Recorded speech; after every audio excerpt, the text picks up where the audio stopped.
सतयुग ज्ञानी सब विज्ञानी और कई हरि भजन करे सब प्राणी।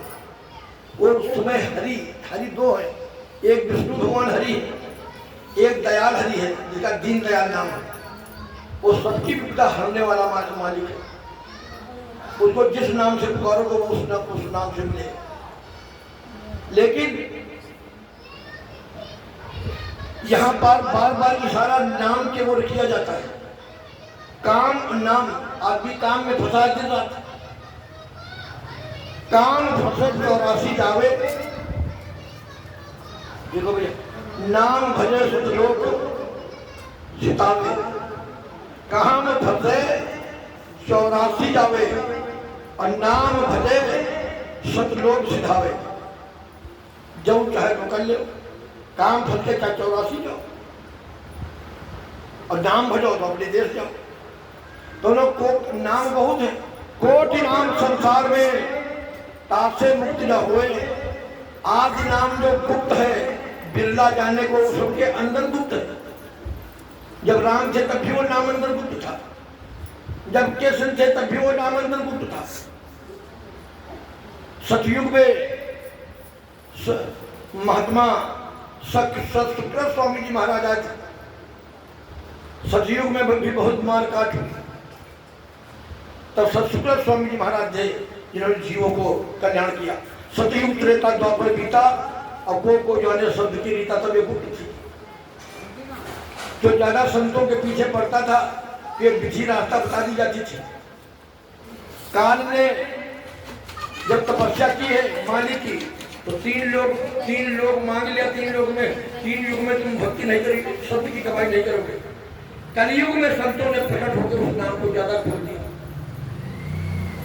जो करेगा सो पाएगा, नहीं करेगा तो ऐसे जिंदगी गंवा दे, पूरी जिंदगी गंवाते चले जाओ। और सबसे पहले कहते हैं संतों को सत्संग से क्या लाभ है, संतों की सेवा से क्या लाभ है, संतों की सेवा से क्या लाभ है, संतों के सत्संग से क्या लाभ है, संतों के सत्संग से क्या लाभ है।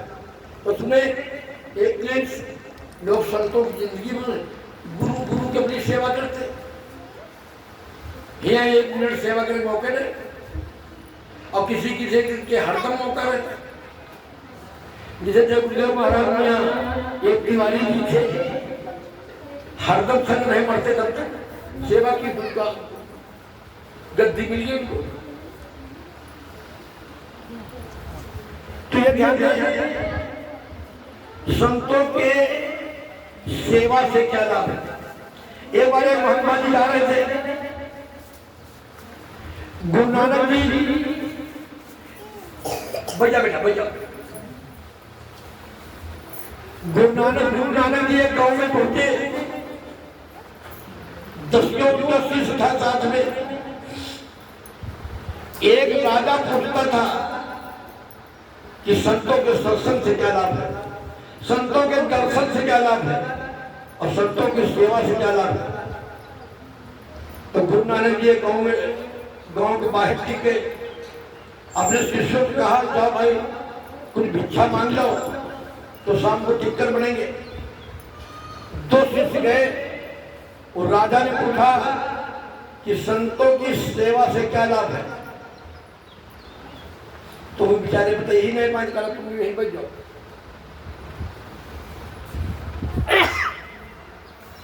गुरु नानक जी ने फिर 2 शिष्य भेजे। जब फिर 2 शिष्य भेजे उस गांव नगर में गए, फिर यही चर्चा हुई। फिर बेचारे ना बता पाए, उनको भी बैठा दिया तुम बैठो। इसी तरह करते 20 शिष्य गुरु नानक जी के कैद हो गए राजा दरबार में। तो गुरु नानक जी गए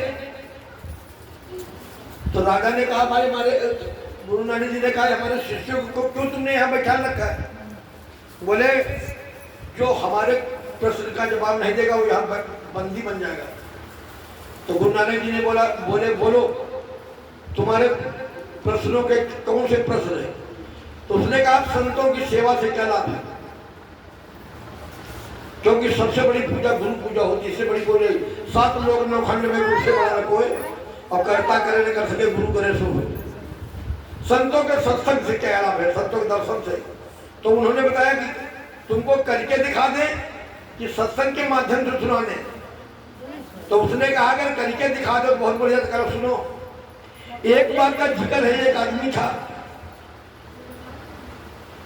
उसने कभी कोई सेवा नहीं की, कभी कोई पूजा पाठ नहीं की, पूरी जिंदगी ऐसे बर्बाद कर दी। एक बार एक महात्मा जी रास्ता भूल गए, तो बोले भरता भाई फलाने गांव में जाना है। तो भाई एक अंगुली से बताया कि इधर गांव है,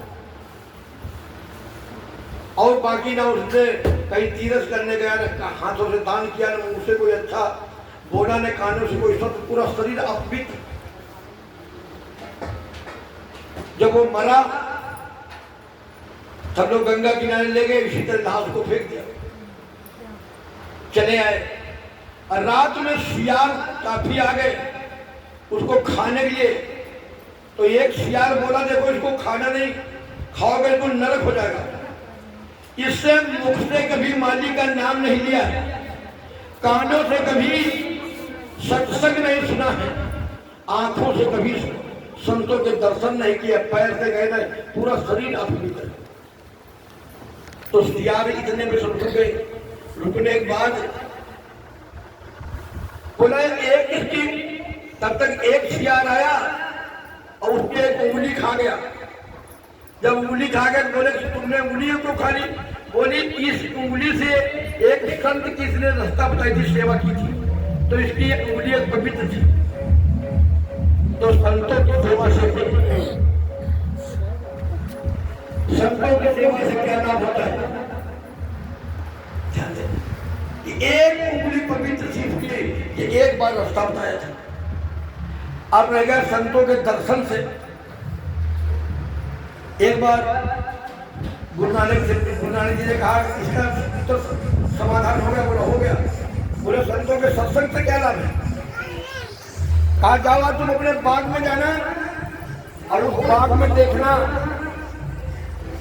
तो जब वो बाग में गया तो वहां देखता है एक कौवा में घोड़ा बैठा है।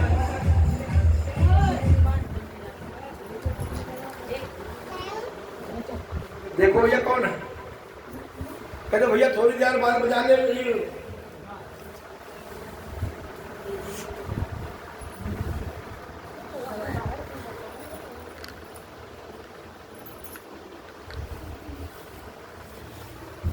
इसको एक बार ऐसे घुमा दिया करो और फिर उस तरह से